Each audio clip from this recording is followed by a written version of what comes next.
देखले हमारी बाप के पावर। काल तू हमरे खिलाफ एक्शन ले ले और आज तू 4 घंटा बाद एरिया छोड़ के निकल जाइबे। काहे कि हमार बाप तो ट्रांसफर कर दिया ले यही नाव पे जहाँ तू लेके आयल बड़े ना, यही नाव पे ओके ले आके खरोच खरोच के रेप कैले रहनी। चिल्लात रहे, बहुत चिल्लात रहे, लेकिन हमके उतने मजा आवत रहे। ए दरोगा छोड़ ना यार, अब बहुत हो गए। एगो रेपे तक कैले बनी, कोनो बड़का पहाड़ थोड़े उठा देले बनी। चल हम अपनी पाऊजी से कह के तो ट्रांसफर रुकवाते।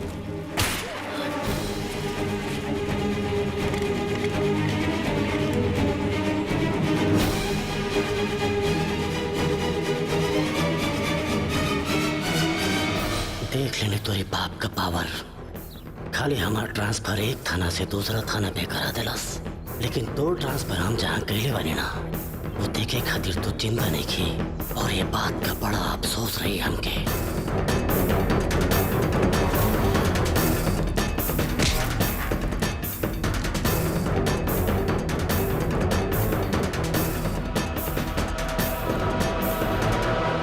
जंगल राज में व्यवस्था कैसी भी हो, कानून को तोड़ने मरोड़ने ऐंठने के लिए जितने भी दलाल हो, मैं रिश्वत नहीं लूंगा। ये मेरा अहंकार नहीं, बस इतनी सी बात है कि मैं जानता हूं कि मैं कौन हूं।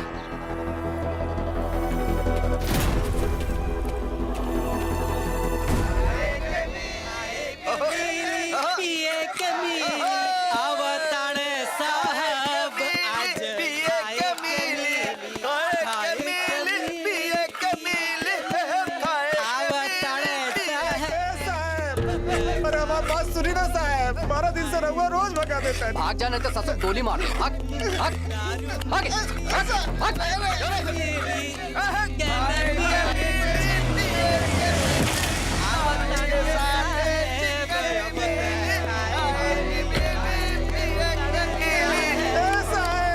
हमारे भैया लिखती ना साहब। अरे हमारे बतिया काहे नहीं की रहुआ सुनत, रिपोर्टवा लिख ली साहब। अरे गधा, देख नहीं रहा है आज मैं कितना बिजी हूँ। भागनी तो गोली मार दूंगा। यादव भगा इसको, भगा भगा। आज ही मरी। पेपर आई ना तरी।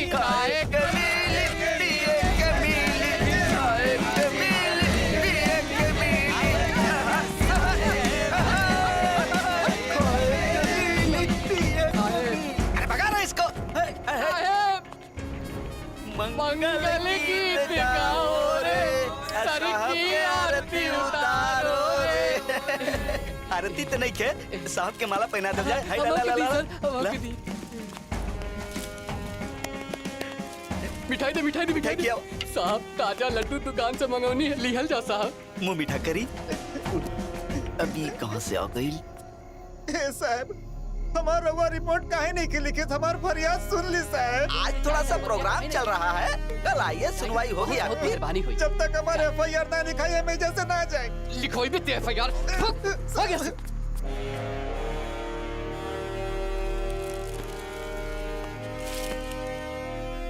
अंदर लेके आओ। ओके अब चल, सत्यानाश कर दे ले मूड के। चल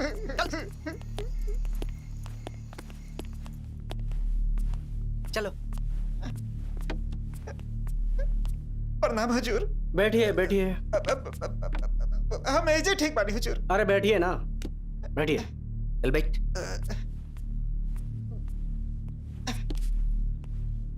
बताइए क्या समस्या है आपकी? समस्या कुछ नहीं के सरकार, बस एगो केस के सिलसिला में हम ऐजा 12 दिन से रोज आवता नहीं, हमरा ये लोग रोज भगा देता।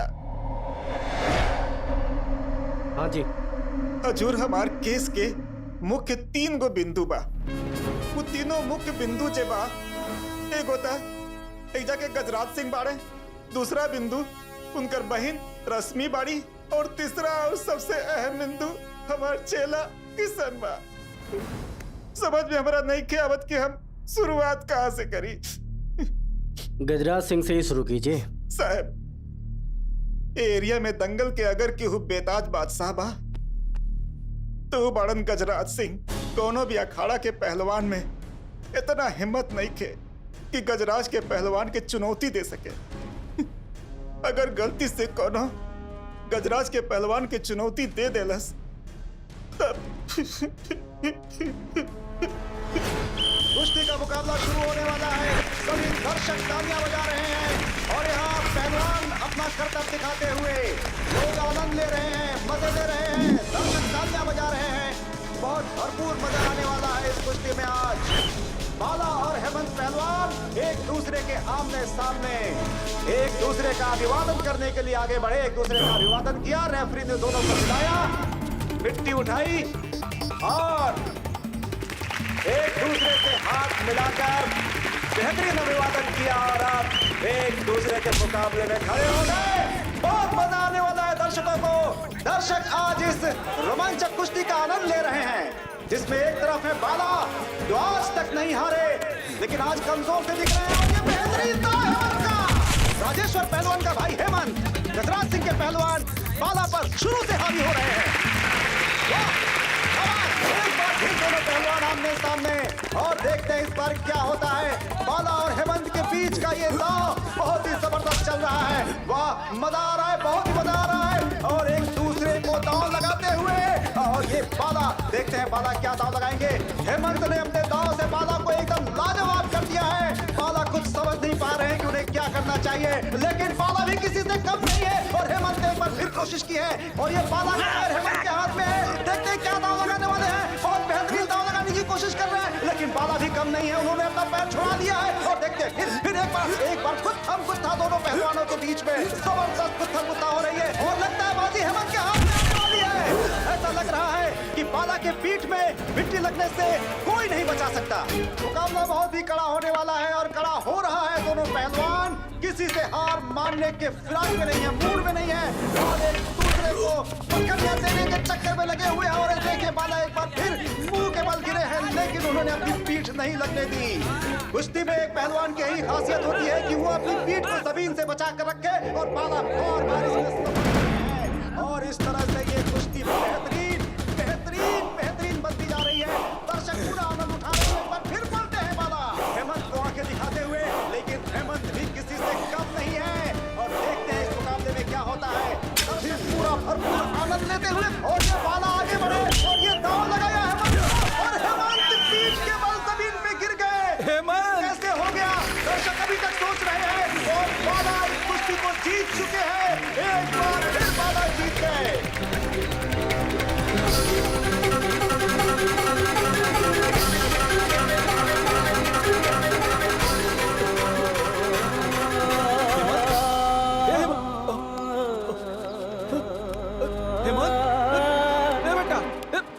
गजराज!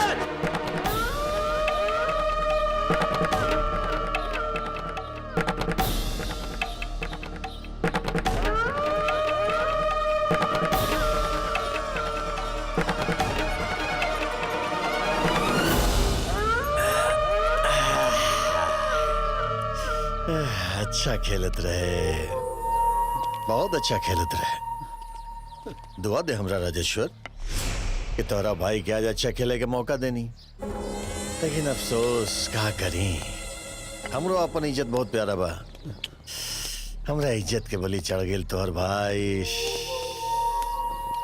हम तोहरा के का दुआ दी? हमार दुआ तोहरा के श्राप जैसा लगी। तोहर श्राप आज ले हमरा कुछ उखाड़ पाई। का उखाड़लस तोहर श्राप? घंटा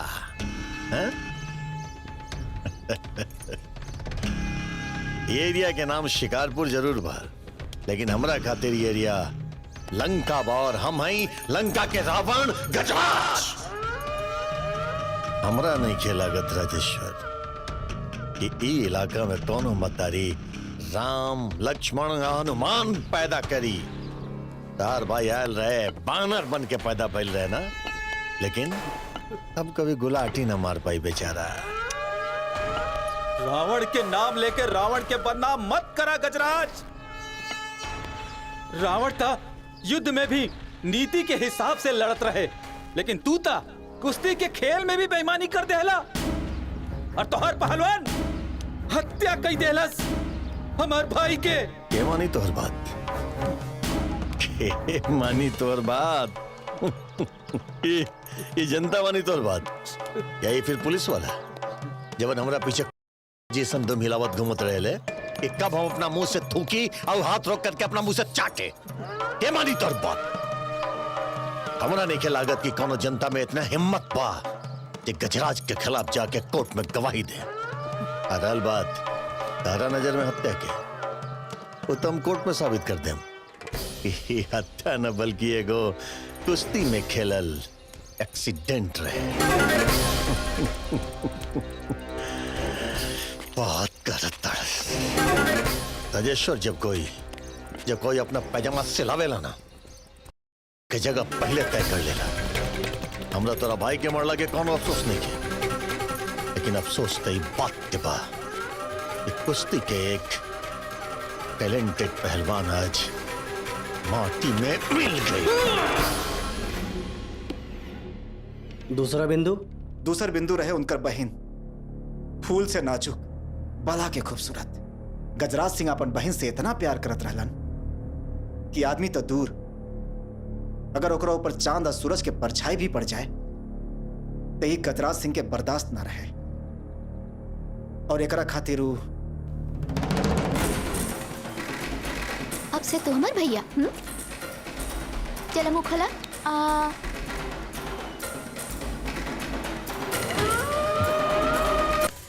मुहावरा तो बहुत सुन ले रानी हा कि सांप भी मर जाए और लाठी भी न टूटे। आज अपना आँखी से देख भी लेनी, कहा दिमाग लगवनी है कि रश्मि बिटिया से इस ससुरन के राखी बंधवा के भाई बनवा देनी है। वाह वाह वाह वाह। हमरा बहन के तरफ कोनो नजर उठल एक कर मतलब गजराज के तरफ नजर उठल, और गजराज के तरफ नजर उठल एक कर मतलब ओकर मौत निश्चित बा। ऐसे हम लोगन के देखे और सोचे के नजरिया बदल देनी, अपन बहन रश्मि से राखी बंधवा के। कहे कि गजराज मौका तो दे सकेला, माफी ना। और तीसरा बिंदु? हजूर, तीसर का बिंदु रहे हमार चेला किसनवा। बहुत अच्छा सिंगर रहे, बस इतना जान ली कि ओकर कंठ में मां सरस्वती विराजमान रहली है। ओकर एक ही गो सपना रहे कि बहुत बड़ा सिंगर बने। एकर पीछे कारण ई रहे कि ओकर बहन के दिल में छेद रहे और ओकरा इलाज खातिर ओकरा पैसा के जरूरत रहे। और वो एक चीज से हो सकत रहे सरकार कि वो बहुत बड़ा सिंगर बन जात। हम एगो छोट मोट संगीत के विद्यालय चलावत रहनी है घर में। हमरा संगीत के बारे में ABC कुछो ना आवत रहे। हमार संगीत के स्कूल खाली किसनवा के चलते ही चलत रहे। और जब जब किसनवा हमारे स्कूल में ना आवत रहे तब तब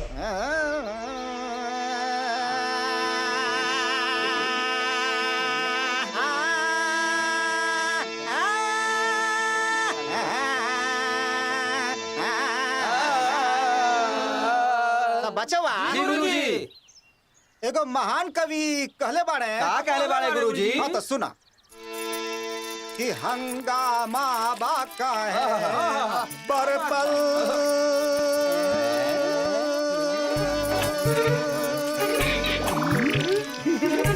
थोड़ा सा जो गुरुजी उन्हें मौसा के देखा ताड़ा ना गुरुजी, इन्हें सिखावता नहीं। हाँ, ध्यान दिया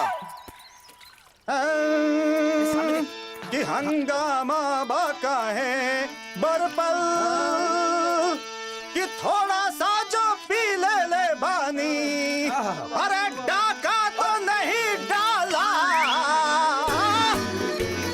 डाला डाला डाका तो नहीं डाला, की है। मौसी के देखा तारा आए कि नानी के देखा तारा? ससुर ससुर के नाती सन ऐजा गाना सीखे आवेला कि नौटंकी मार की मरमन उड़ जाई। ध्यान दे।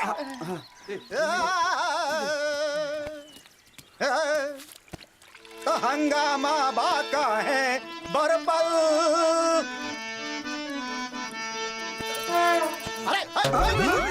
गुरुजी हंगामा बाका है बरपल। हमरा बुझाता कि गाना तो उन्हीं के सर के ऊपर से जाता। तो चला सिकल जा हमने के सारे का मत पता नहीं सा। हाँ गुरुजी हाँ।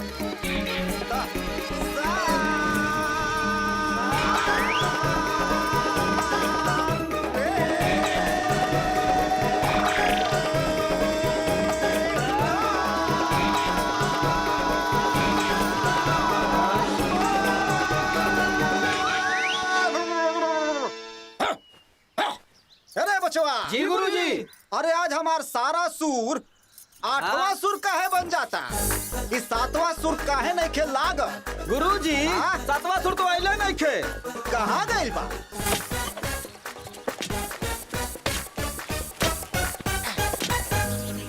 ई का होता बचवा। खुश रह खुश रह खुश पाए लागू गुरुजी। बचवा जौन हाथ में आज तोरा हारमोनिया होके के चाहत रहे सारे गामा पधा निसा ऊ हाथ से तू कुदारी चलावता रहा। हाय रे बचवा जौन सर पर तो हर गायकी के ताज होके के चाहत रहे ओ पे तू किसानी के पगड़ी बनले बाड़ा। अरे बड़ बड़ गायक के हम सुपरस्टार बना देहनी हम। पवना हमारे एजा से निकलल बा। मनोज तिवारी एजा से निकलल बा। खेसारी एजा से निकल बा। नीचे मत देखा मट्टी से उठा के उनका के स्टार बना देनी है। खाली रहुआ गुरुजी। कौन जगह बा चल बा पूछ ले। मारम की परमन उड़ जाई। ए बचवा हम चाहतानी कि तू गायक से सुपरस्टार बन जा। सुपरस्टार गायक हमार बच्चा बन जाए। अरे गुरुजी यह बात तो हमार माई नहीं के समझत ना। आए खुशखबरी शिकारपुर गांव में संगीत प्रोग्राम के आयोजन रखल गइल बा। आप सबके जान के बहुत खुशी हुई कि गजराज जी द्वारा आयोजित प्रोग्राम में खेसारी लाल आ रहल बाड़े। खेसारी गुरुजी खेसारी। अरे गुरुजी खेसारी आवे वाला बड़न। अरे गुरुजी हमार हीरोवा आवे वाला बड़न। खेसारी खेसारी खेसारी खेसारी। बढ़िया मौका बा गुरुजी। गुरुजी ऐसे बढ़िया मौका ना मिली गुरुजी। चली ना। ए गुरुजी सुनी ना हम सबके मनबा की खेसारी के साथ एगो फोटो खिंचावल जाओ। हाँ? है ना बना रे देखी कितना सब खुश बाड़े। हाँ। चली ना गुरुजी लेके चली ना हमनी के। चली ना गुरुजी। खेसारी बता रहे। चली ना गुरुजी। चली ना गुरुजी। चली ना। ठीक बा तेरी माँ का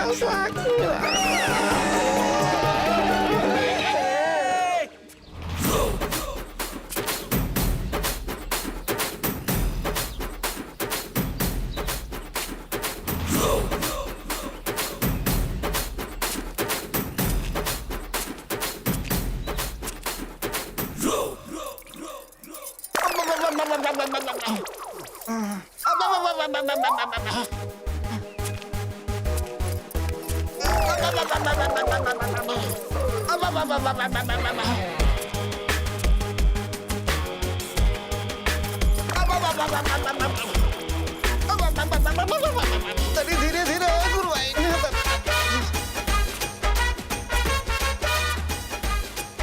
गुरुजी अरे किसान अरे एकदम हीरो लगा बड़ा भाई। क्या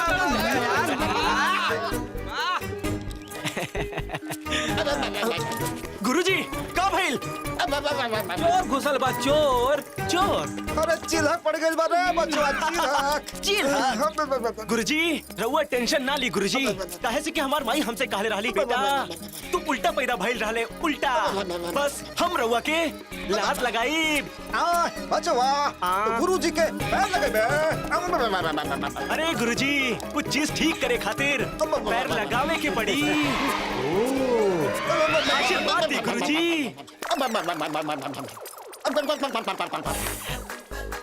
हे भगवान,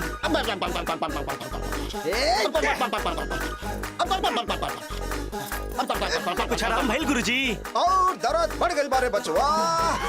बाप रे बाप, अब लात लगाओ वहीं के पड़ी। हे पीछे हटा, पीछे हटा, पीछे पीछे पीछे। भौजी तनी पीछे हटा।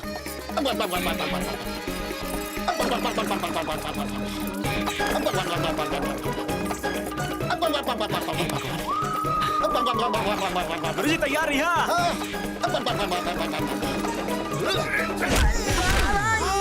ठीक हो गए रे बचवा, ठीक हो गए, ठीक ठीक हो गए। आराम भइल गुरुजी। एकदम टकाटक हो गए रे बचवा, एकदम टकाटक। चली ना गुरुजी। ए मलकिनी, हमार कुर्ता लावा, चल जा। भाइयों और बहनों, आपके बीच खेसारी लाल यादव आ रहे हैं। ए भैया, पहले पब्लिक के जुट जाए था, तब अनाउंसमेंट करी। हाँ ठीक बा भैया। चली गुरुजी, चली गुरुजी, चली ना गुरुजी, चली ना। अरे बचवा रुक, चली ना गुरुजी। चलो हमने कहने बैठे था। अरे गुरुजी, वो जनरल कोटा बा, वो वीआईपी आदि बानी। चली वीआईपी सीट पे बैठी। अरे ना रे बचवा, हमने कहे अरे नहीं गुरुजी, समझत काहे नहीं की? खेसारी राउत चेला हा। देखी रउआ गुरु है और रउआ के ओहिजा बैठे के चाहिए ना। तू लोगों ने जो हमरा कहने जाए था। अरे गुरुजी चली ना, बैठी बैठी आराम से। उठ उठ, तो क्या मालूम नहीं कि वीआईपी लोग के सीट बा? ए, तू चिन्हत नहीं की इनके? अरे खेसारी के गुरु हवन गुरु। अच्छा, तोरा की यकीन नहीं होता तो आवे देख खेसारी के। आवे देख खेसारी भाई के, फिर देखा तोहरा सो के का होता। गुरुजी बैठी बैठी, माफ करती, माफ करती। भाइयों और बहनों, बड़े खेद के साथ सूचित किया जाता है कि खेसारी लाल यादव का प्लेन छूट गया है। इस वजह से वो इस प्रोग्राम में नहीं आ पा रहे हैं। कृपया शांति बना के रहे, गजराज भैया पधारने वाले हैं।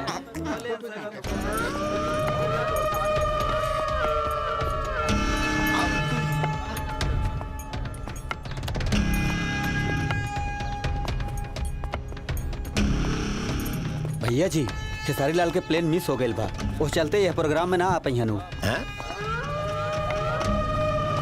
ऐसे तो हमार नाक कट जाई आज। भैया जी कोनो बात नहीं खे, खेसारी लाल ना आइले तो का भइल, उनकर गुरुजी आइल बाटे, वो ओरिजिनल, उनके से गवाली। ए चल।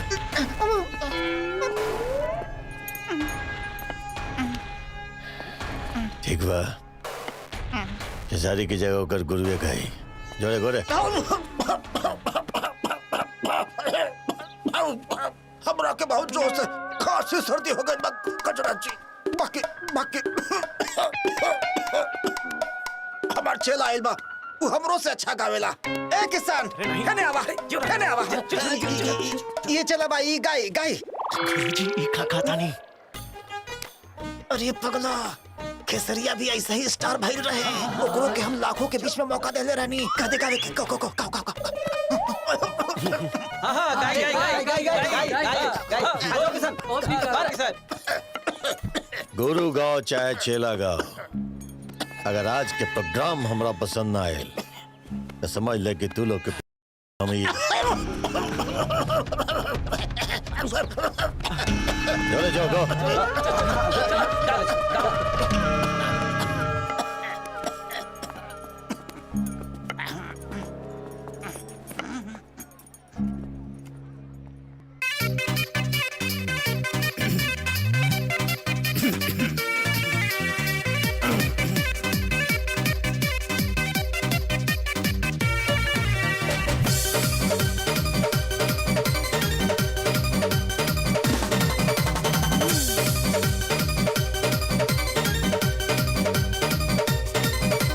भरल बा राउंड, फूल का साउंड, एक ही को गाना बजावा 4 राउंड। अरे बजाओ मर्दा। भरल बा राउंड, फूल का साउंड, एक ही को गाना बजावा 4 राउंड। नोट नंबरिया लेके छूट उड़ावा हो, तनी कमर हिला के नाचो, आज ठुमका लगा के नाचो, तनी झूम के मूड बनावा हो, आज थपड़ी बजा के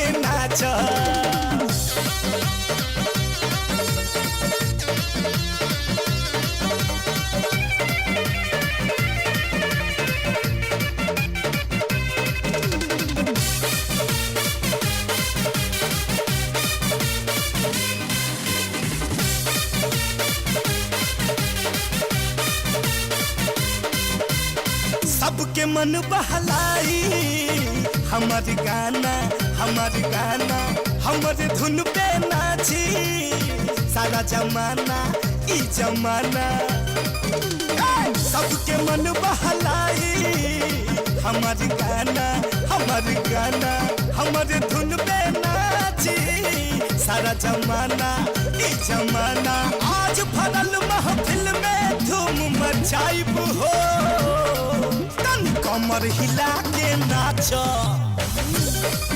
आज ठुमका लगा के नाचो हम गा के मूड बनाइब हो आज ठुमका लगा के नाचो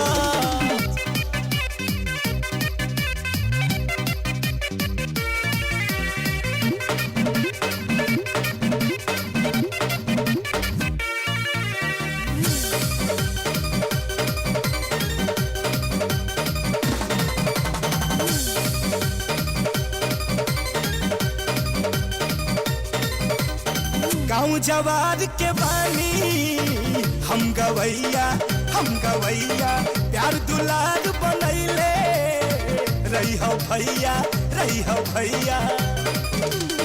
गाँव जवार के बानी हम गवैया प्यार दुलार बनैले रही हो भैया भोजपुरी के जग में नाम बढ़ाई हो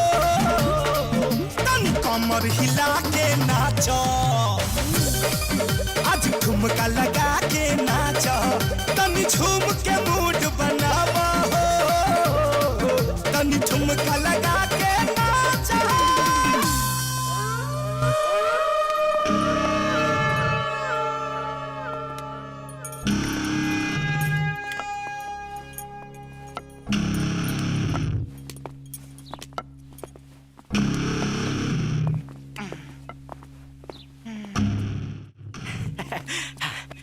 गुरुजी ला गा दी गाना। गुरुजी लागत कि गजराज के गाना पसंद नहीं खे आई कहीं पिछवाड़ा में। और प्रोग्राम के बाद किसनवा की जिंदगी में बहुत बड़ा भूचाल आवे वाला रहे। अचानक गजराज सिंह के बहन के संगीत सीखे के इच्छा भइल और गजराज सिंह के मालूम रहे कि हम संगीत के बहुत बड़ा विद्वान बानी। ऐसे गजराज सिंह हमरा के किडनैप करवा के अपना घरे बुलवा ले।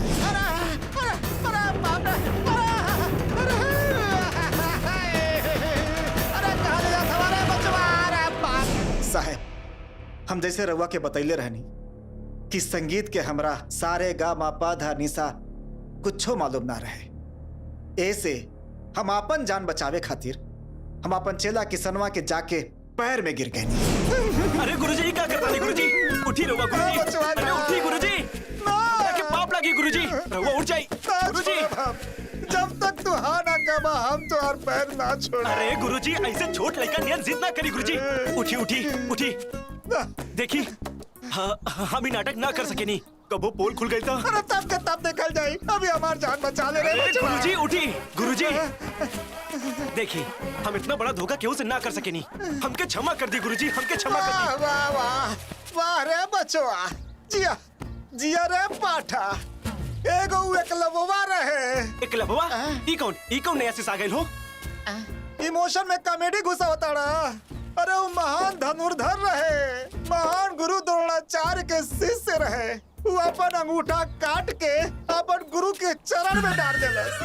एगो तू बारे ठीक बा मारे कते पटले बा त हम अभी नहीं गुरुजी नहीं ऐसा ना करी दक्षिणा की बात बना छोड़ी हम अपन आँख देखे सच्चों की आँख फोड़े के नहीं करे बचवा खाली एक्टिंग करे के बा एक्टिंग। अगर रुआ कहा था नहीं सही मार दे दी खाली एक्टिंग करे के बा चलवा ना ठीक बा हम चलब आशीर्वाद दी तथास तू चेला काल्हे अइहा चलिया भोरे के मेला।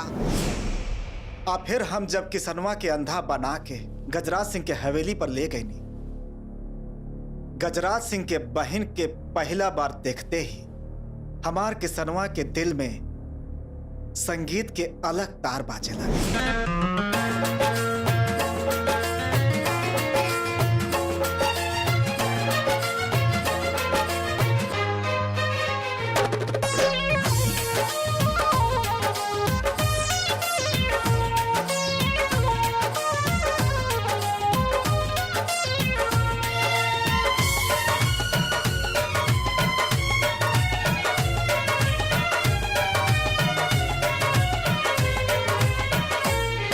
गजबे के रूप सलोना बा, अखियां में भरल जादू टोना बा। गजबे के रूप सलोना बा, अखियां में भरल जादू टोना बा। लागे चांदनी में नहाइल बारू तू, लागे चांदनी में नहाइल बारू तू। नस नस में हमरी समाइल बारू तू ए जान, नस नस में हमरी समाइल बारू तू। नस नस में हमरी समाइल बारू तू ए जान, नस नस में हमरी समाइल बारू तू।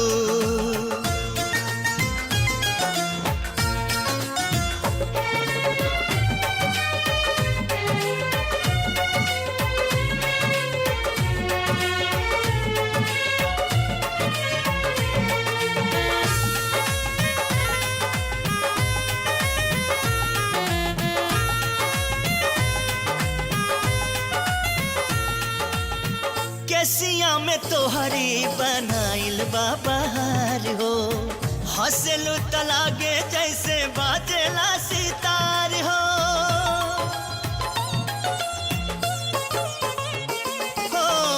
केसिया में तोहरी बनाइल बाबहार हो, हंसलू त लागे जैसे बाजेला सितार हो। चांद सूरज की लाली से रंगल तोहरो बदन बा, बदरिया कारी कारी से इकजरा रे नयन बा। ओ जाने कौन साचा में ढलाइल बारू तू, जाने कौन साचा में ढलाइल बारू तू। नस नस में हमरी समाइल बारू तू ए जान, नस नस में हमरी समाइल बारू तू।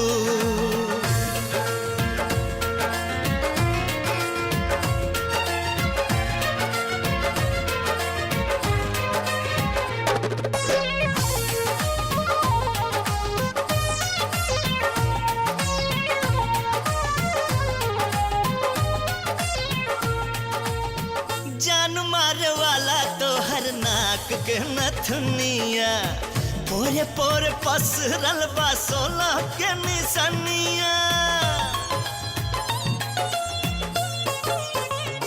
ओ जान मारे वाला तो हर नाक के नथुनिया, पोरे पोरे पसरल बा 16 के निशानिया।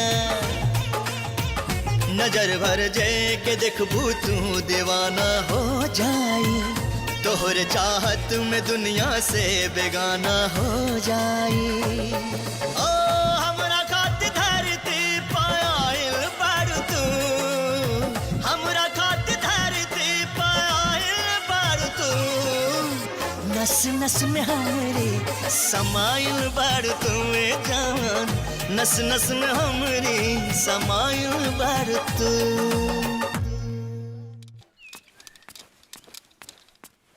गुरुजी, गुरुजी, कौन है? अरे बाप बाप, अरे किसान बचो, अरे इतना भोरे भोरे 3-4 बजत होके काहे खातिर आ गेल बाड़े बचवा? अरे गुरुजी, संगीत सिखावे चले के नहीं खे? अरे बचवा, अरे तोरा के कोनो बुखारो खातर नानो भइल रे? अरे गुरुजी, कैसन बात करता नहीं रहुआ? तब तो ठीक बा बचवा, कैसे कितना जान ले क्यों गजराज सिंह के बहन ही है, और गजराज सिंह के तना खतरनाक आदमी बाबू तू जाना तारा ना। अरे गुरुजी, हम सब समझता नहीं, रुआ चली ना, बहुत देर हो गई, चली ना। ठीक बा ठीक बा, अरे कुर्ता तो पहन लेवे दे। अरे बाप रे बाप, ए गुरु आई और साहब। चुप साहब, हम कहते नहीं पागल है, लग रहा है ना कि कोनो फिल्म का कहानी सुना रहा है। अरे नहीं नहीं, हमको नहीं लग रहा है, हमको तो अच्छा लग रहा है। साहब चलिए ना, बाहर चाय पी के आते हैं। तू जो रे, जो रे, जो जो हो गए साहब, समझ मिश्रा जी सुनिए। हाँ साहब, आप चाय लेके आइए, हम सुनते हैं, हमको अच्छा लग रहा है। आप जाइए जाइए। सुनाइए। गजराज के बहन रश्मि के भी किशन के साथ अच्छा लागत रहे, वो कबो कभार किशन के संगे बाहर भी घूमे जात रही है।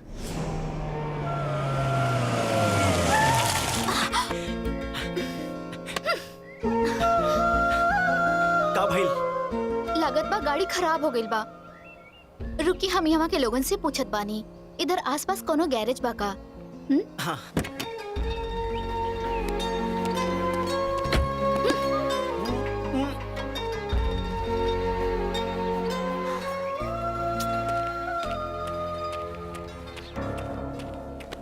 भैया, ये हमार कहीं मैकेनिक मिली का? वो हमार गाड़ी खराब हो गइल बा। मैकेनिक? हाँ। कहा बात करत तारू? गाड़ी तो ठीके लागतिया और चल के भी आवतिया, आगा से पाछा तक तो ठीके लगाता। अब ठीक बा भैया, जौन करे के बा जल्दी करी। चला गैरेज एजे बना देता नहीं। नट बोल्ट, पाना, जैक, चला रिपेयर कर देता नहीं।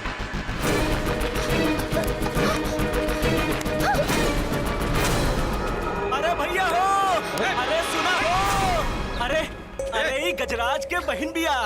आनर बटका रे, ये हमार भाई बा। किशन, हम यहाँ बानी। कहाँ? किशन, कहाँ बाड़ू?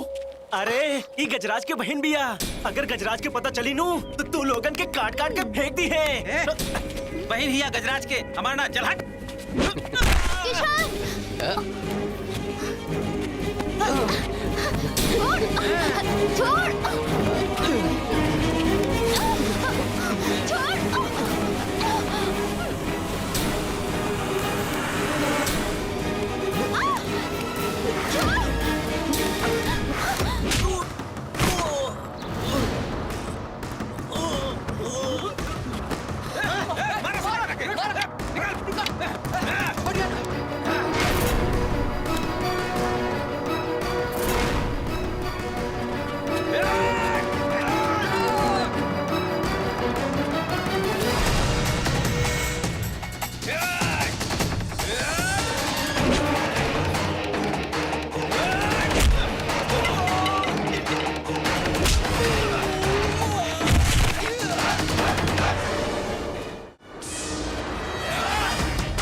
और ये घटना के बाद अरे चल तू जो चाय पिए दे। जो साहब लीजिए चाय पीजिए, लीजिए। ले ले चाय पी, जल्दी से चाय पी। हाँ साहब। खड़े रहो। ये प्लेट अपने पास रख लो। ओके साहब। और अपनी जुबान से एक शब्द नहीं निकालना। जी साहब। हाँ जी बोलिए। साहब, ये घटना के बाद रश्मि के दिल में भी किशन खातिर प्यार पैदा हो गए।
रश्मि और किशन के बीच में प्यार इतना बढ़ गया कि रश्मि अपन महल के सारा ऐसो आराम छोड़ के किशन के संगे खेत और खलिहान में समय बितावे लगली।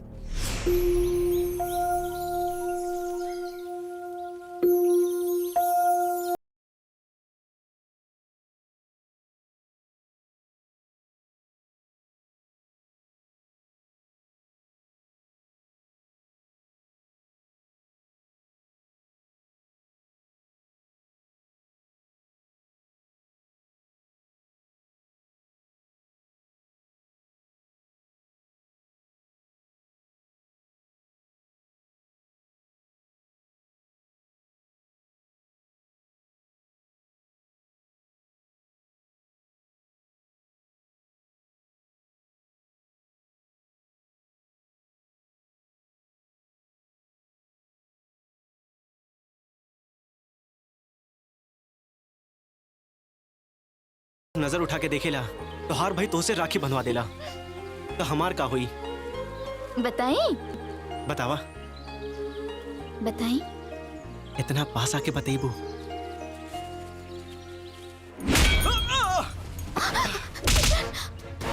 रश्मि नहीं।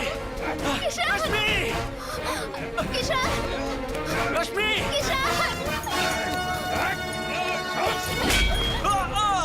ना भैया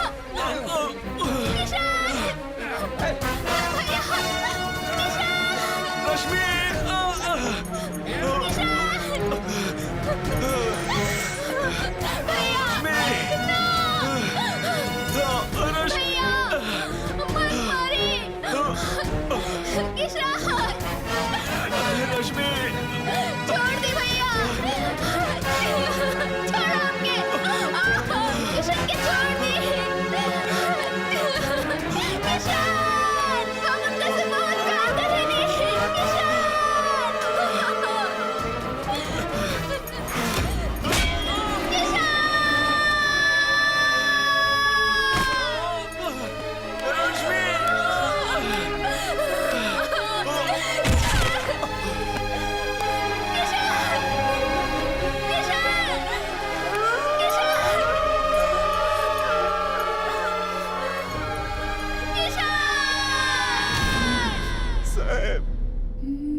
अपन चेला किसनवा ओकर महतारी और ओकर बहन के चिता के आग देख के 12 दिन से थाना में रोज आवता।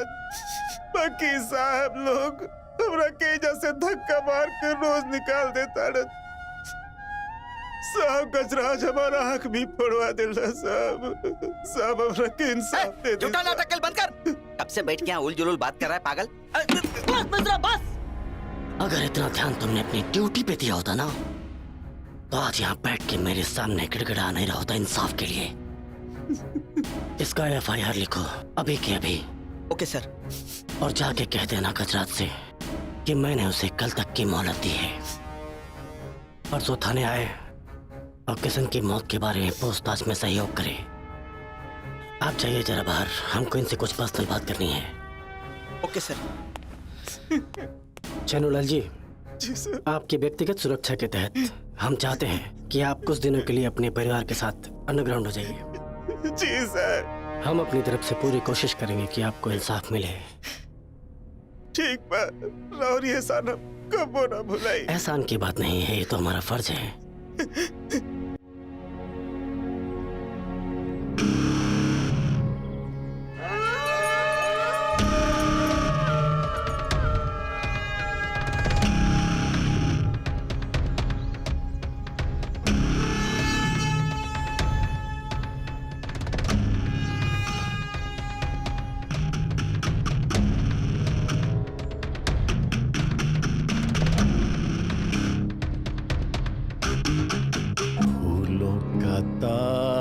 का सबका कहना है 1000 में मेरी बहना है सारी उम्र अब न संग रहना है। माफ कर दिए रे बहनिया, अपना कुल खानदान के मर्यादा निभावे खातिर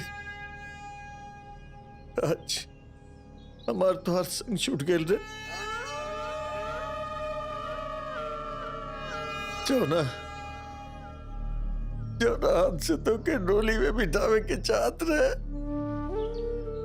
हाथ से तो गला दबावे के पड़ गए। लेकिन गलती तो तोरो रहे ना कि तू 2 टका के गवैया से तू प्यार कर बैठ लू।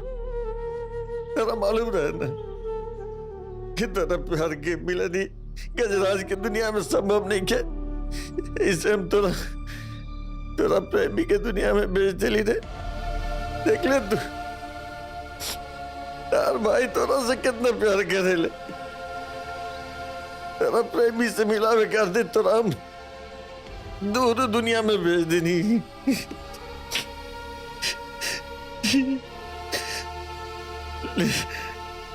लोग तो केकरो मरला पे अपन दाढ़ी बाल के टावेले, लेकिन हमरा देखी ये बाल ये दाढ़ी सब बढ़ा के रख ले बनी कैसे रूप हो गई हमार।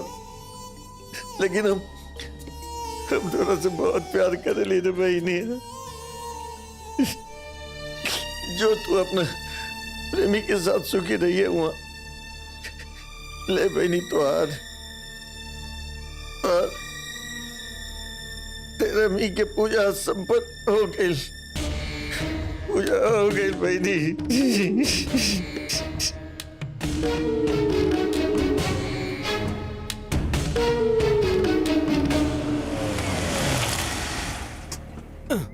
तिवारी ऐसा कर तू गाड़ी पार्किंग में लगाओ, हम भैया जी से मिलकर आवत बनी। ठीक बात, जल्दी आई।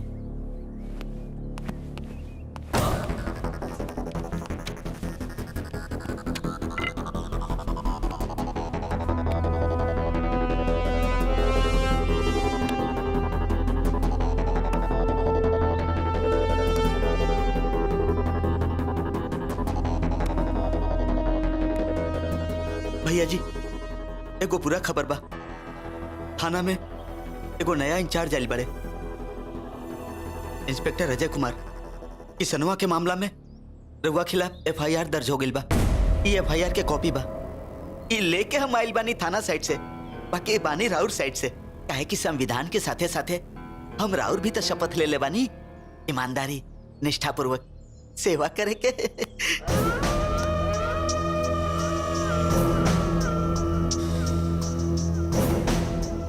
एक काम कर, FIR पत्र के पीछे हमार प्रेम पत्र लिख। जी।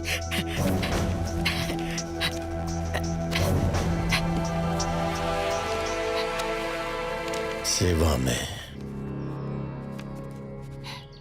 श्रीमान का नाम होकर अजय कुमार।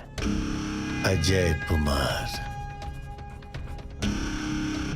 आपसे सविनय निवेदन है कि आपने जो FIR मेरे खिलाफ लिखने की जुर्रत की है, उससे मैं बहुत आहत हूं। इसे मैं आपकी पहली और छोटी सी गलती समझ के माफ करता हूं। आप जानते नहीं हैं मेरे बारे में। यहां आने वाला कोई भी दरोगा हो या इंस्पेक्टर जब पहली बार पोस्टिंग लेता है तो हमारे ही चरणों पे आकर सबसे पहले शीश झुकाता है, फिर पुलिस चौकी जाता है। चलिए, कोई बात नहीं, मैं आप ही के FIR के पीछे अपना प्रेम पत्र लिख रहा हूं।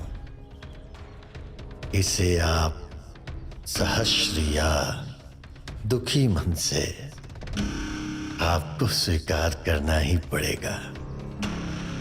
आपका शुभ चिंतक गजराज सिंह। भैया जी बस है ली, अपन सिग्नेचरवा कर दी।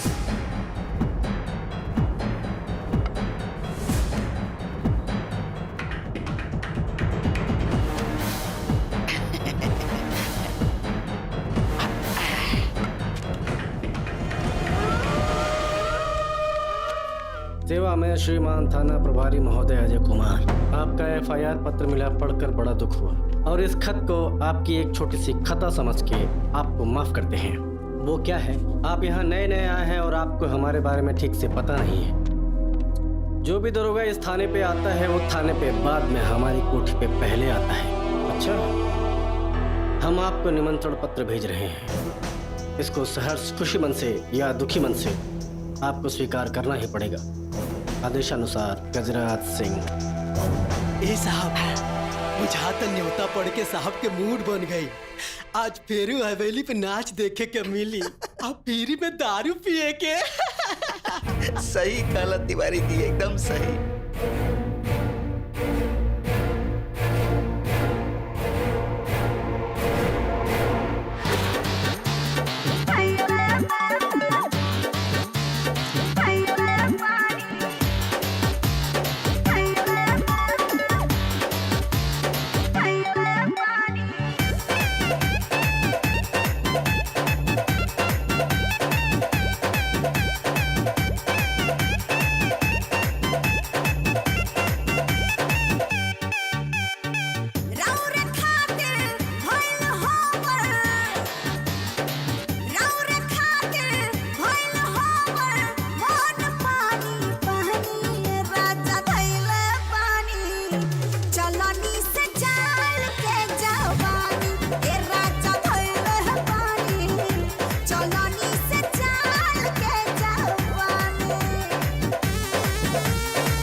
चलनी से जान के जवानी ए राजा धइल पानी चलनी से जान के जवानी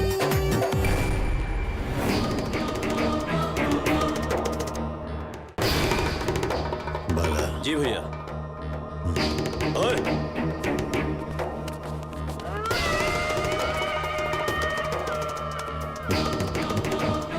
दरोगा बाबू, ज्यादा दिमाग पे जोर मत डालिए, रख लीजिए।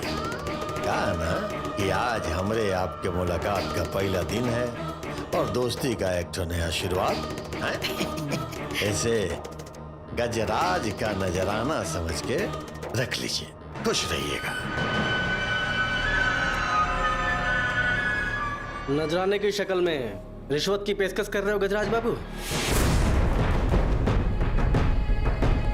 क्या है, जितने पैसे तुम दे रहे हो उससे ज्यादा पैसे हमारे पिताजी हमको हर महीने देते हैं घर पे रहने के लिए। ये नौकरी हम अपने शौक से करते हैं,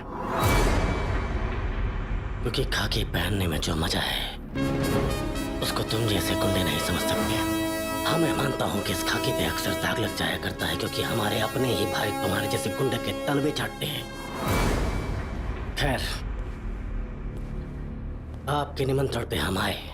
अब हम चाहते हैं कि हमारे आमंत्रण पर कल आप थाने में 10 बजे आए और किशन की मौत के बारे में पूछताछ में सहयोग करें। और अगर आप 10 बजे तक नहीं पहुंचे तो 10 बजने के बाद हम आएंगे। फिर यहाँ नचनिया का नाच नहीं होगा, मुजरा कराएंगे, वो भी आपसे।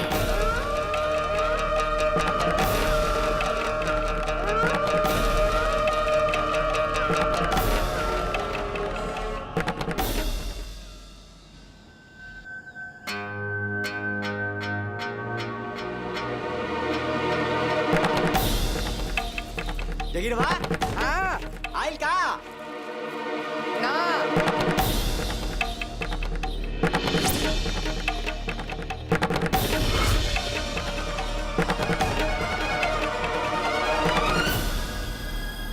घड़ी में कितना टाइम हो गया रे बाला? 9:57 होता भैया। क्या लगा था आई उस ससुरा? गर्जे और बरसे में भैया बहुत फर्क होला, और आयु भी जाई तो बाहर बहुत फौज बा, बच ना पाई।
भैया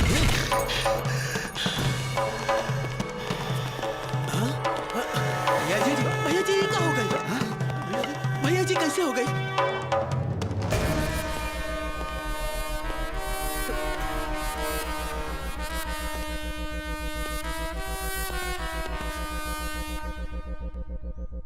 पाँव कैसे पकड़ा?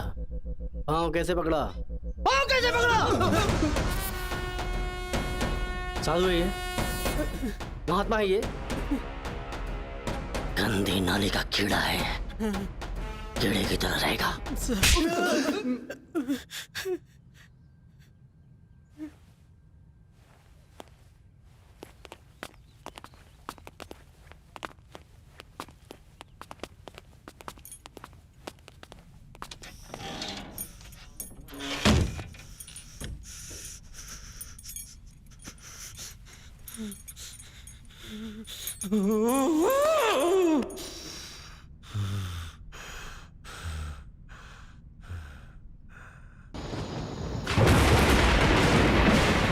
जैन सर, लॉकअप खोल।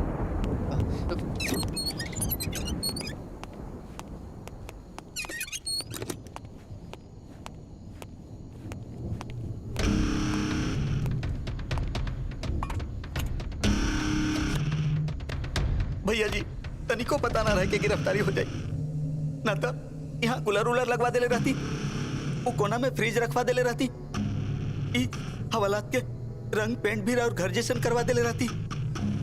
बाकी भैया जी चिंता ना करी, वो गिरफ्तारी कही के कोनो बड़का तीर ना मार ले बड़े।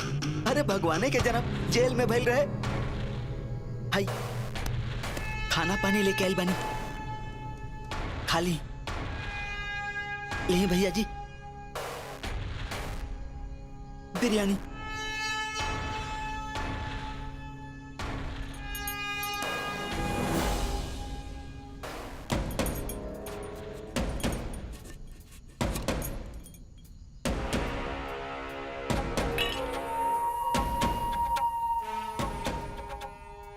दरोगवा हमरा बोले रहे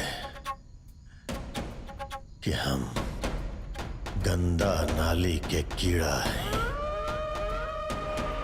अभी कीड़ा ए लॉकअप के अंदर था, बिरयानी का पानी भी ना पी। अब तो हम सुबह के तत्वन भी करम ना, सीधा अपना हवेली पे।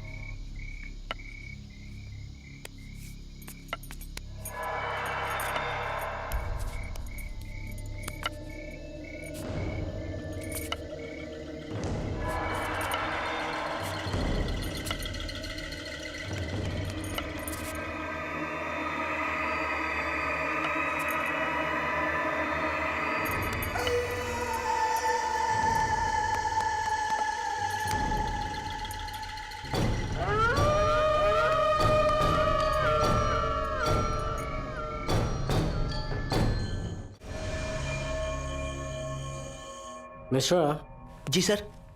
सोने रात में बिरयानी लाए थे गजराज के लिए। सर खाबा की सर सर मत कीजिए, समर्दी का ख्याल रखिए।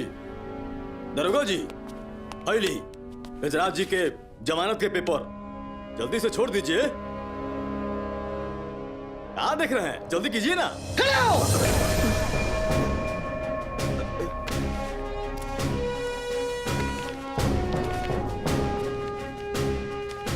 ओरिजिनल साहब।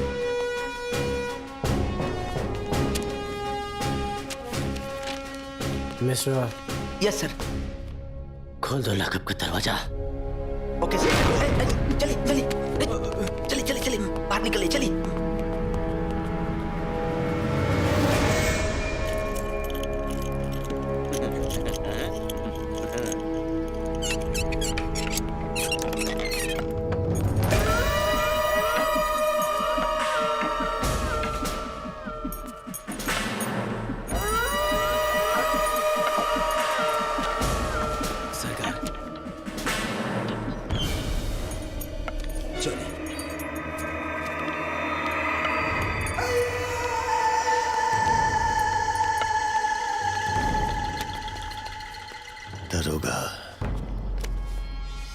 तो जाना जगह नौकर बन के आयल बड़े, उस जगह के हम मालिक हैं।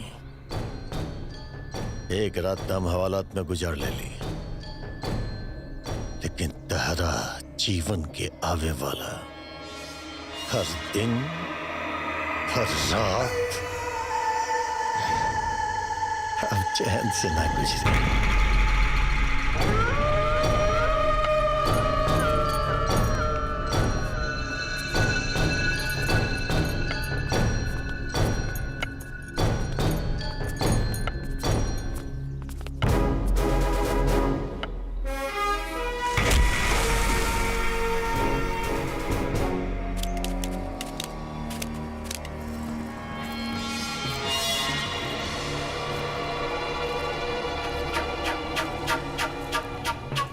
भैया जी काट के फेंक दो जगह ओकरा के। ना भैया जी, रउआ कहीं तो ओकरा पूरा थाना के बम से उड़वा देता। बम से उड़ा दिए, काट के फेंक दिए। ससुरा सब मारब न ओकरा, जिंदा रख के दिल दिल करके हर पल मारब,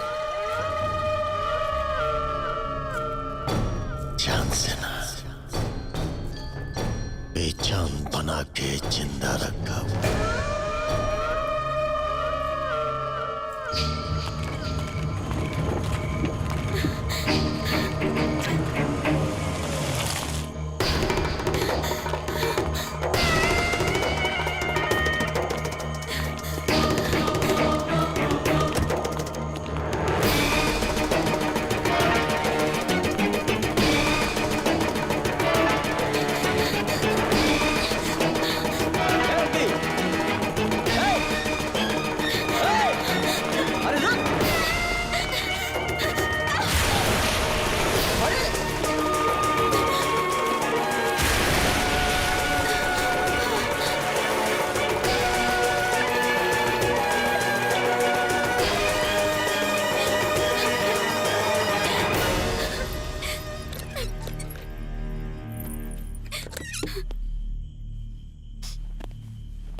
एला आंसू पूछला, आंसू भीतर के कमजोरी होला, और अपने भीतर के डर के निकाल के बतावा कि काहे आत्महत्या करे जात रहलू।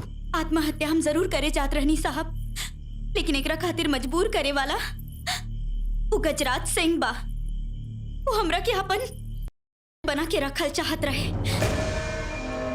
वो पहले से ही न जाने कितना औरतन के अपन हवस के शिकार बनौले बा। ऐसन जिंदगी से अच्छा रहे कि हम मर जाती।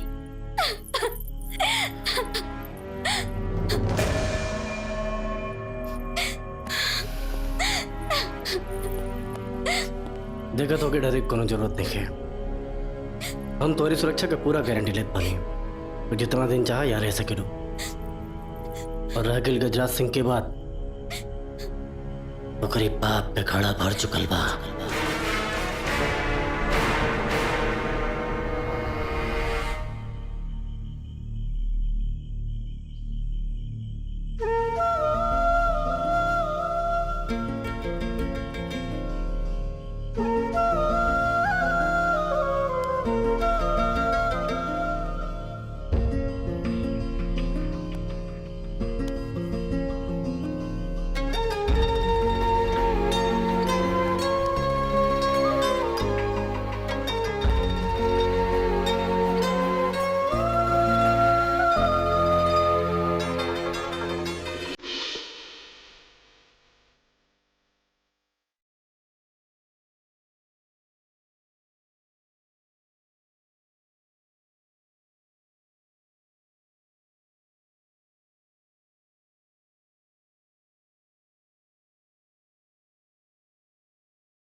चाय।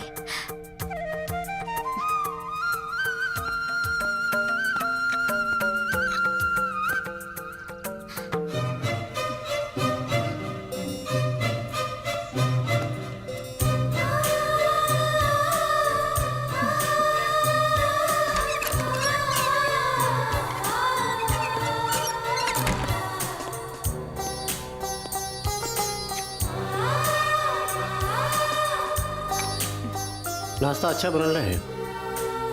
ये ला फोन, कुछ जरूरत पड़ी तो फोन कर लिया। ठीक बा? ठीक बा।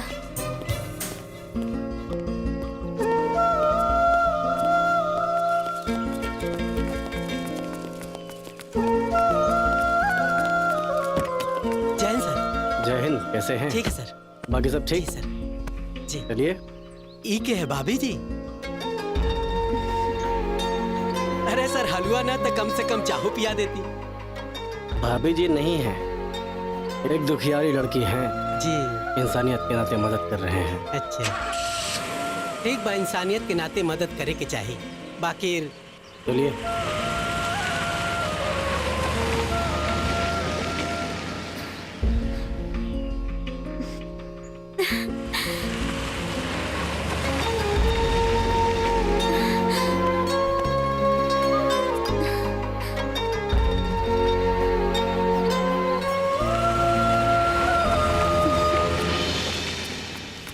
अरे ढूंढो ना वो गजराज के केस वाली फाइल, ढूंढो ढूंढो। ढूंढर तारी साहब।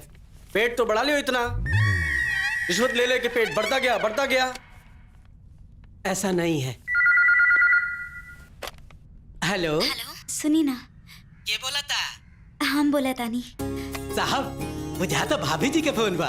कितनी बार बोला भाभी जी नहीं है, भाभी जी का फोन आया है। हेलो। अच्छा सुनी ना, हाँ बोला। रात के खाना में का बनाई?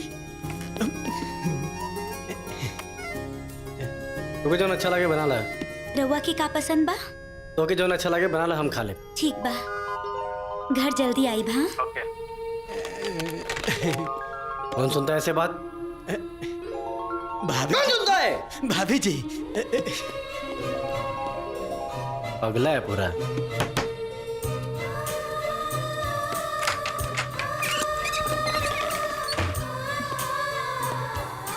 सुना, ये कुछ कपड़ा बा, चेक कर ला।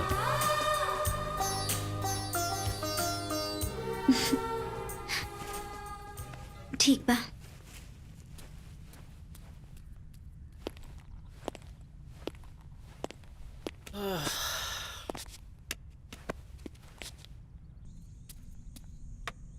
इली खाना खा ली? हाँ ओवर बेटा।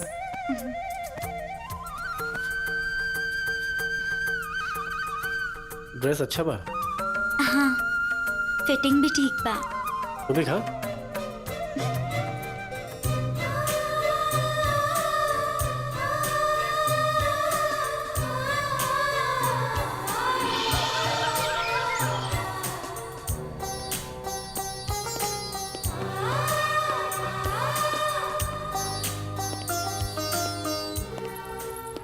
आज नाश्ता वास्ता नहीं बनल का? नाश्ता बना के रख देले बानी, रउआ कर ले, हम जाता नहीं। का है, हमसे कोनो गलती हो गई का? ना ना, रउआ से कोनो गलती नहीं के भइल, गलती तो हमरा से भइल बा। दरअसल हमरा के घर में रुके के ही ना चाहत रहे। सवेरे सवेरे आज सब्जी लेवे गए रही, आस पड़ोस के सब लोग हमार और रउआ के बारे में अनाप शनाप बकत रहे लोग, और ठीक तो कहत रहे वो लोग। आखिर कौन रिश्ता से हम ई घर में रुकल बानी? का रिश्ता बा हमारा और रउआ के? और बिना कोनो रिश्ता के जब एगो औरत एगो मर्द के साथ रहेली तो लोग ओकरा के रखेल ही कहेले। अच्छा रही ओ दिन हमरा के मर जाए देले रहता, काहे बचावला हमरा के? ई जिंदगी कालिक तना बनी।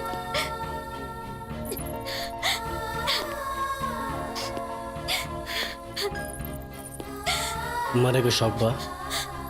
हाँ। पक्का ना? हाँ।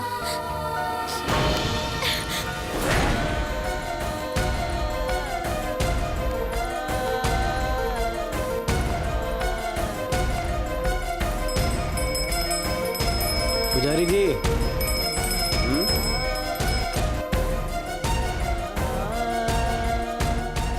खुश रह। हम दोनों के शादी करे के बाद पंडित जी कुछ व्यवस्था हो सकेला का? हाँ ठीक बा।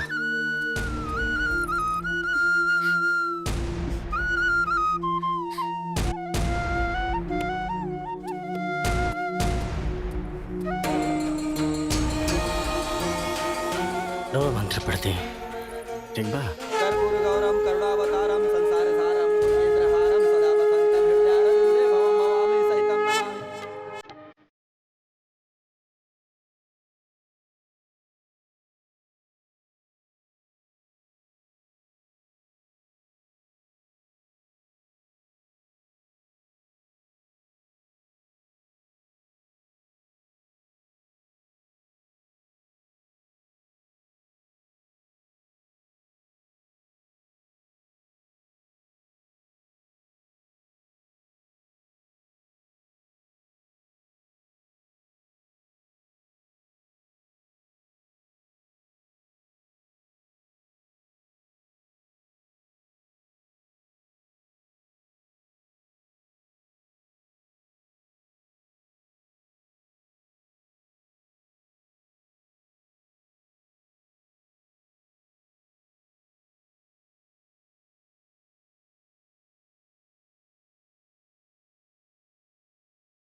का भाई काहे रोत रहो?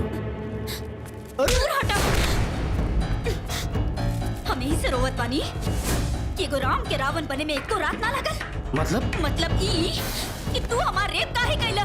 मीरा का बकवास करत रहू? बकवास करत आनी हम एक अनाथ अबला के फायदा उठा के कहा तारा कि हम बकवास करत आनी। लेकिन एक बात याद रखिए, हम चुप ना रहो, समझ गए ना? मीरा! मीरा! मीरा! मीरा एक मिनट रुको। मीरा स्मिथ, मीरा एक मिनट बात सुना। मीरा साहिब, क्या कर रही हो? दोनों नियम कानून बाकी ना बा। का भाई रे गुप्ता, ये चिल्लम चिल्ली कैसा होता? अरे जय हिंद सर, जय हिंद सर। का तू लोग ये आदमी के सैल्यूट मारा तारा? ई रेपिस्ट बा। हमार रेप सारा नियम कानून एगो आम जनता खातिर होखेला, एगो पुलिस वाला खातिर ना। बात मैडम कानून बा। अरे मिश्रा जी, हमरा पहले से डाउट रहे आदमी पर, बलात्कार जरूर कइले होई। ए सर, इस सकले से बलात्कारी लगत आटे, बड़ा खतरनाक बलात्कारी लगत है। ई छोड़ ले अकेली लड़की के देख के, कइले जरूर। मार बे थप्पड़ दिमाग से ही जाए। ए साहब, डांटी मत। इल्जाम लागल बा त तहकीकात होई। शांति से हिलिया मत। अरे ना तो दब जाए घोड़ा उड़ जाए खोपड़ा। मिश्रा हम शादी के लिए से सुन लेला तिवारी, कौआ के भी बारात निकलेला तो पूरे गांव के पता चल जाला और साहब शादी कैलन तो हमारे डिपार्टमेंट का ही पता ना चलल। का सबूत बा शादी के? देखी न मांग में सिंदूर, न गला में मंगलसूत्र, न हाथ में मेहंदी, न पाँव में महावर। कौनो सबूत बा शादी के? अजी साहब, जब शादी भइले नहीं खे तो सबूत कहाँ से हुई? बिल्कुल सही कहनी है मैडम। का सबूत बा? सब चाहिए लेकिन चल चल चल मंदिर में चल, मंदिर चल चल चल चल चल।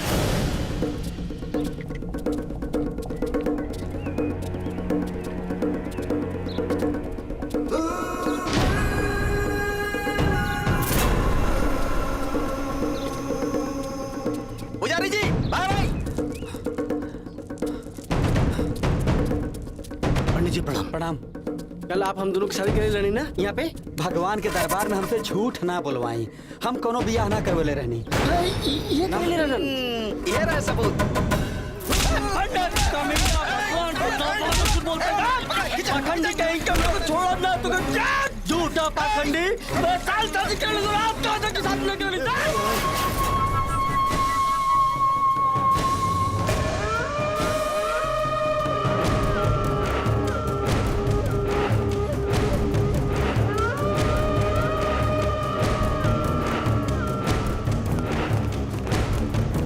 चल अंदर, बंद कर दरवाजा।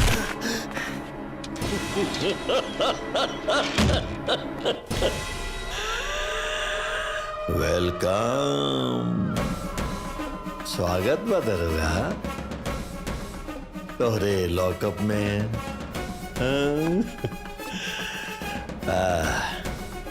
जुर्म का बा मालूम बा? कौनो अपहरण, चोरी, डकैती ना, बलात्कार। ये दाग तोरा वर्दी पे ना तोरा चरित्र पे लागल बा। चाहती तो तोरा मार भी सकत रहनी, लेकिन ना, मुक्ति मिल जाता रहा। ऐसे तेरा जिंदा रखा ताकि हर दिन हर पल तू एक घृणित मौत मर गए। जो जहां जाके बा, गांव, गली, मोहल्ला, शहर, जो सब तोरा देख के घृणा करी, टंकी तहरा ऊपर। का कले रले हमरा? गंदा नाली के कीड़ा कले रले। देख, अब तू बनल बाड़े कीड़ा। अब तो रेंग ये गंदा नाली में। रुक रुक, वो कहा कि सोना अगर नाली में गिर जाए तो ओकरे दाम में कोनो कमी ना होला, और पीतल अगर संगमरमर पे भी गिर जाए तो ओकरे दाम में कोनो बढ़ोतरी ना होला। और रह गए दाग के सवाल, तो साफ कपड़ा और साफ चरित्र में ही दाग लागला। धोले तू दाग, रगड़ रगड़ के धोले, ना मिटी।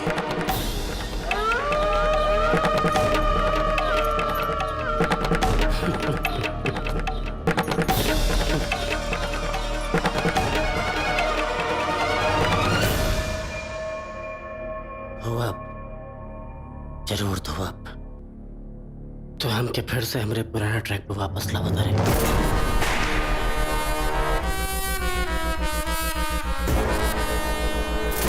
जहाँ कानून का कोनो बंदिश नहीं खे, और ये धुलाई तो के बहुत महंगा पड़े वाला बा। हाँ वाला देख, कुछ ना है, सड़ जाए से शुरू होती है। जी भैया। गजराज जी, कुछ करने की जरूरत नहीं है तेरा। गजराज जी। ठीक है भैया।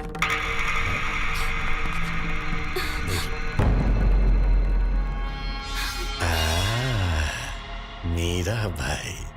हाँ शाबाश, बहुत बढ़िया काम कर लो तू। हाँ बहुत अच्छा लागल हमरा। बोला का चाहिए इनाम तोरा? सरकार, हमरा के हमार बहिन दे दी। हम ही गांव इस शहर छोड़ के अपन बहिन के लेके बहुत दूर चल जाए। लौटा देव? कहे ना लौटा देव, लेकिन कहा ना कि पुलिस के खतरा बा बहुत, कुछ भी हो सकेला, जान के भी खतरा हो सकेला। तोरा बहन के से ओकरा गुप्त जगह पे रख ले बानी। आ जाइए 2-3 दिन बाद बहन लेके जाइए।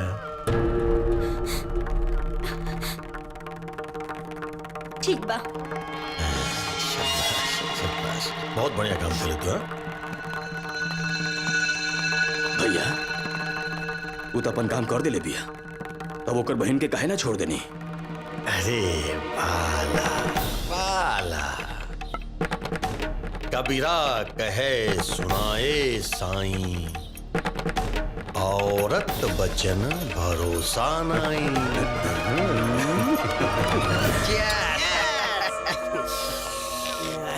हाँ तिवारी जी, भैया जी के तरफ से इंग्लिश पिलाई जा रही है। ससुरा पूरा खाना झूम रहा जय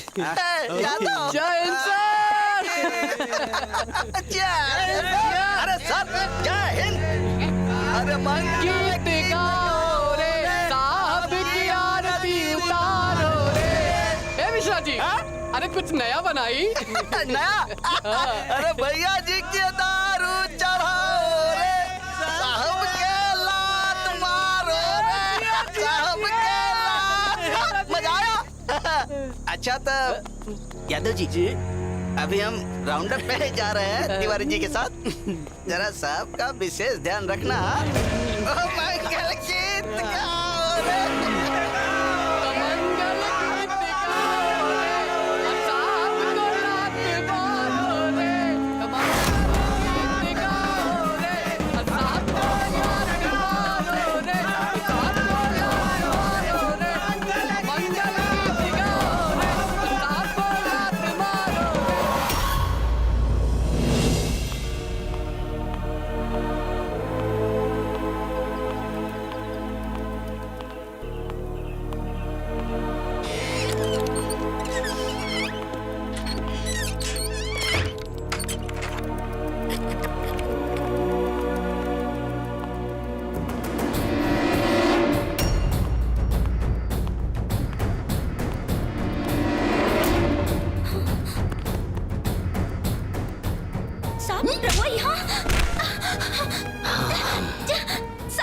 घर में ताला लगेला से खाली ना चोरन से हिफाजत हो सकेला।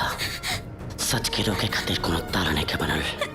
टाकल रही कि हम तो रेप करे रही, तो आज हम तो रखे पता है कि रेप का होला। सब ऐसे मत करी, सब हमारी जिंदगी बर्बाद मत करी, सब हमरा के छोड़ दी। अबे चुप! 10 साल के बेटा और कैरियर में दाग लगा के तो कहा तरी कि हम तो जीवन बर्बाद कर देली। तो रखे रोड से उठा के तोर मांग के सजा के तो रखे अपने घर में रह के जगह देनी, और तू हमरा के होकर इसी लगी ली धोखेबाज। साहब हम धोखेबाज नहीं की। एगो शादीशुदा औरत जे अपन मांग में सिंदूर तक ना भर सकेली तो समझी ना ऐसे बड़ मजबूरी का हो सकेला। हमार छोट बहन उ गजराज सिंह के कब्जा में बिया, उहे हमरा से रउआ पे इतना घिनौना इल्जाम लगवेलस। हम बेकसूर बानी साहब। बहुत बढ़िया नौटंकी, बहुत बढ़िया। ना साहब, ये ड्रामा नौटंकी नहीं खे। फिर भी रउआ के हमरा पर विश्वास नहीं खे। और लगा था कि हम गुनहगार बानी, तल्ला कर ला हमार बलात्कार, चाहता हमार जान मिलेला। बस हमार बहन के बचाला, बचाला साहब।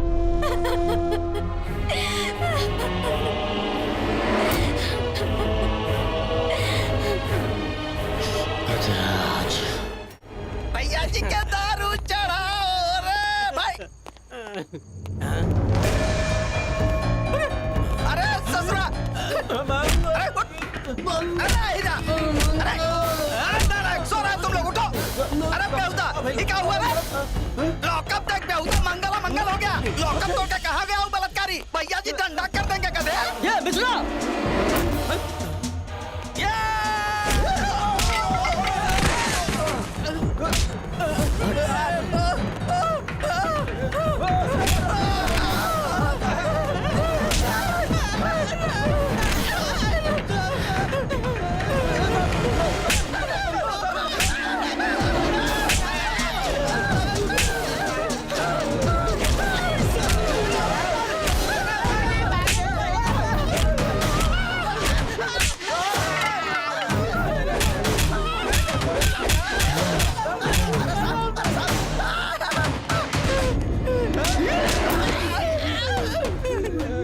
अबे गुंडा और गुंडा गर्दी यहाँ से जन्म ले ले तो ना कि हमने कहा पुलिस स्टेशन कह नहीं जाओ साला यहाँ मुझे माँ की पेट से कम पुलिस थाना की गेट से ज्यादा बाहर जाना कहे कि पुलिस का इंसाफ और जुर्म में कोई फर्क नहीं है तो के काला कथा ये जोन वर्दी बा खाली 2-3 मीटर कपड़ा जो ना के गुदर जी सिल देलस ना भाई ना एकरी हर सिलाई में लाखन करोड़ जनता का विश्वास जुड़ल बा एकरी हर धागा में फर्ज बदल बा एकरे रंग में वो शपथ बा जौन हमने वर्दी पहनने समय संविधान के साक्षी मान के ले लिया। बहुत अफसोस बा कि हमने का संविधान गजराज सिंह जैसन 2% का गुंडा बन चुकल बा। बहुत अफसोस बा चाहते नहीं लोग अपने लाख मार दिया।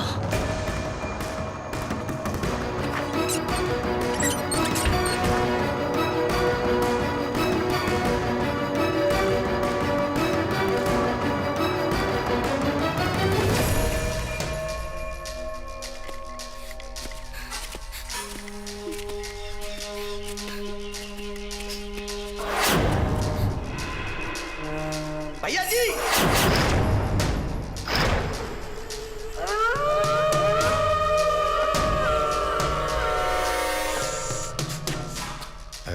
मिस्टर बा ये बलात्कारी दरोगा के हमरा ड्यूटी पे कह ले ले। भैया जी तो का करती ये पगला गई बा रात भर हमनी के थाना में मरलस जमीर जगावे के कोशिश कैलस ई भी अपन बयान बदल देले बिया।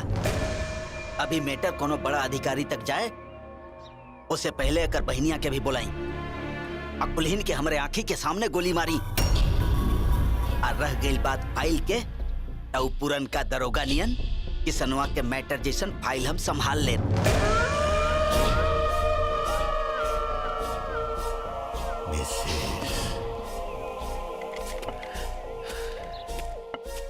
सही कहल जाला कि दुनिया में सबसे वफादार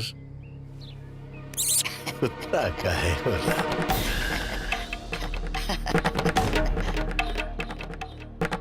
बड़ा दर्द दिले रहे ही हमरा बड़ा दर्द कंधा नाली के कीड़ा कहले रहे हमरा ही। आज भी याद है मिस्र वो लॉकअप के बंद दरवाजा सब सुतल रहे सिपाही दरोगा हवलदार सब सुतल रहे खाली जागल रहे हमारा साथ तक खाली बात बोला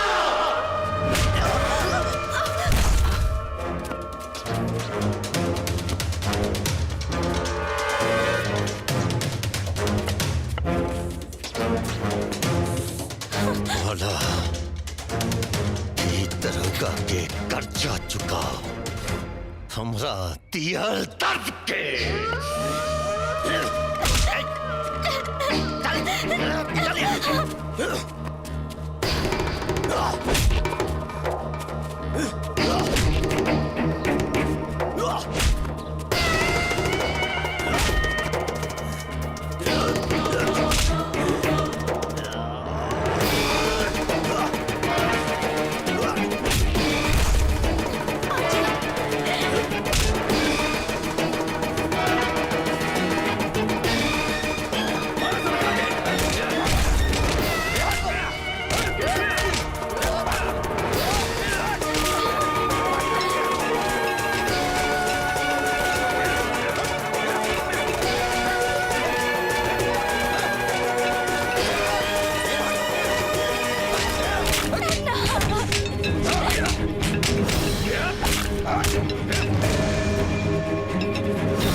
रुक बाला ऐसे ही एक मार देवे तू हैं?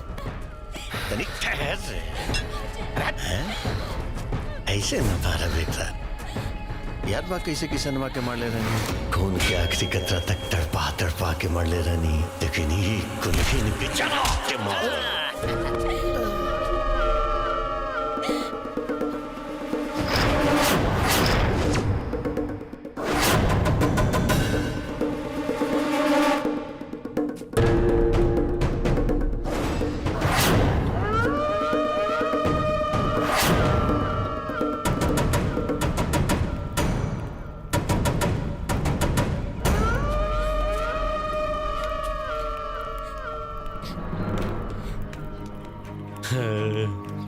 केस खोले आयला ले तू किसनमा के देख अमर इंसाफ तारा केस क्लोज करके उहे किसनमा के पास बाकी बिल्कुल अलग तरीका से भेज रलवानी।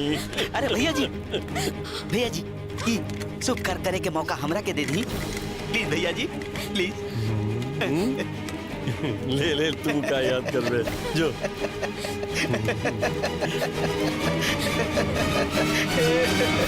सोचा था नहीं जरा ही कहाँ से यहाँ से जरा क्या पहले जरा भैया जी अरे भैया जी गजब हो गए हम पहली होली क्या बात राव आशीर्वाद लाल भूल गए नहीं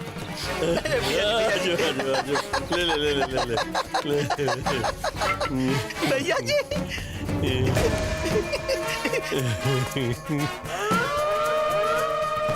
हम सोचा था नहीं गोली नीचे से चली तो ऊपर कहां से निकली भैया जी ये गोली पहले भी मार सकत रानी वर्दी की अहमियत समझ के हमनी के जमीर जाग गई। मैं सुरेंद्र मिश्रा, मैं सुजीत तिवारी, मैं दीपक कुमार, मैं शैलेंद्र पांडे, मैं मनोज यादव, मैं कृष्णा गुप्ता, मैं कसम खाता हूँ कि मैं विधि द्वारा स्थापित भारत के संविधान के प्रति सच्ची श्रद्धा और निष्ठा रखूंगा। मैं भारत की प्रभुता और अखंडता अक्षुण्ण रखूंगा। मैं अपने कर्तव्यों का श्रद्धापूर्वक और शुद्ध अंतःकरण से निर्वहन करूंगा तथा मैं भय या पक्षपात, अनुराग या द्वेष के बिना सभी प्रकार के लोगों के प्रति संविधान और विधि के अनुसार कार्य करूंगा। जय हिंद। अब फटाफट नाक फांस खुलवा दी। मिस्टर गुजरात से धोखा तारा कहीं और बर्दाश्त न हो। अरे गद्दारी और धोखा तो अब तक अपन ड्यूटी से करत रहनी, फर्ज से करत रहनी, कर्तव्य से करत रहनी। तोरे पैर पर इतना गिर गई नी कि कबो कानून के देवी के पूजा ही ना गई नी। अब जल्दी से नाक फांस खुलवावा ना फोड़ दे, चिड़िया उड़ा दे।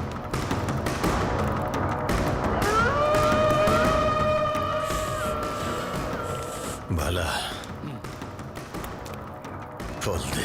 जी भैया।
साले लंगड़े, किस बात का गुमान है तुझे?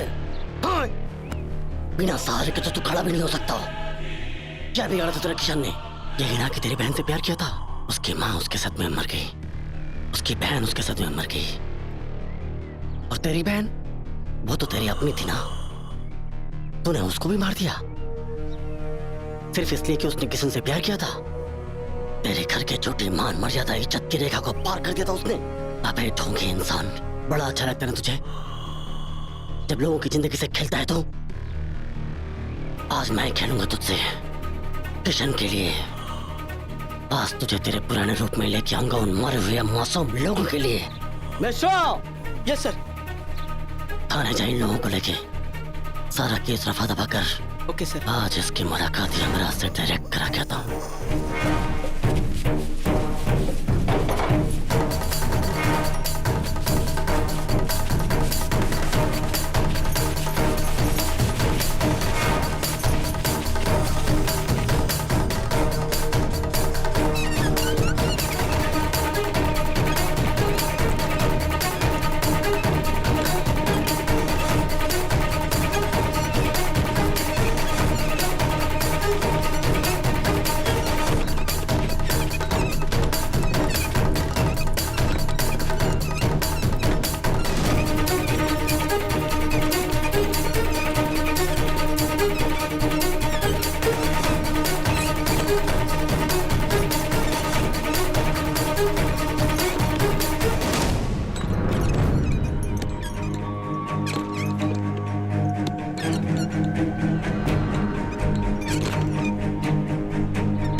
चले मिश्रा जी?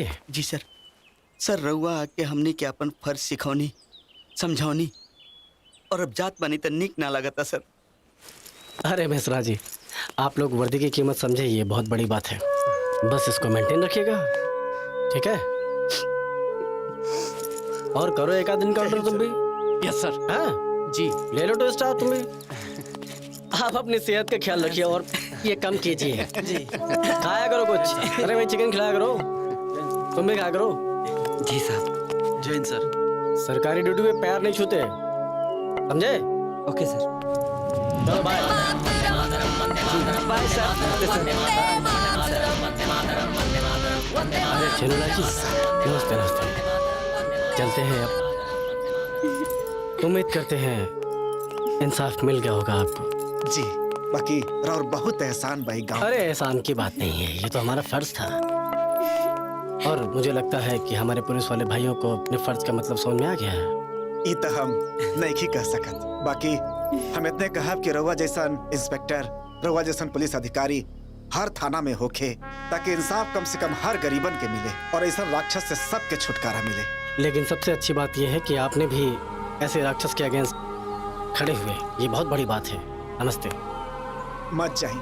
अरे जाने दीजिए, कहीं और भी तो समस्या होगी, वहाँ भी दूर करना होगा। चलते हैं। ओ हेलो, हैं? हम केकरा संगे जाइब हो? ई केकरा संग जी, हमके का पता भाई, का पता। हम लिया के जाए तो फिर से कहीं बलात्कार का आरोप न लग जाए। सुनी ना, माफ कर दी। ना ना ना ना, माफ कर दिया जाए बाबू। माफ कर दिया। अरे हुजूर, रेप का इल्जाम लग जाई ना। क्रिया खैले वाली ना लगई है। बैग पकड़ना ला, तब ना माफी मिली। बैग पकड़ ला। ठीक बा। ठीक बा ना? एकदम सर। चलो तब। ठीक बा। तोर बहन बुच्ची, तू रुका, तोरा के हारमोनिया सिखाई। छन्नो लाल जी, अब ना सिखाई, तू जा। करम ना करम हम। अब स्कूल मत खोल लिया। हाँ, अब सब गलत काम सब खत्म। एगो आग तो हार फुटल बने तो के हम होम गार्ड में भर्ती करा देती।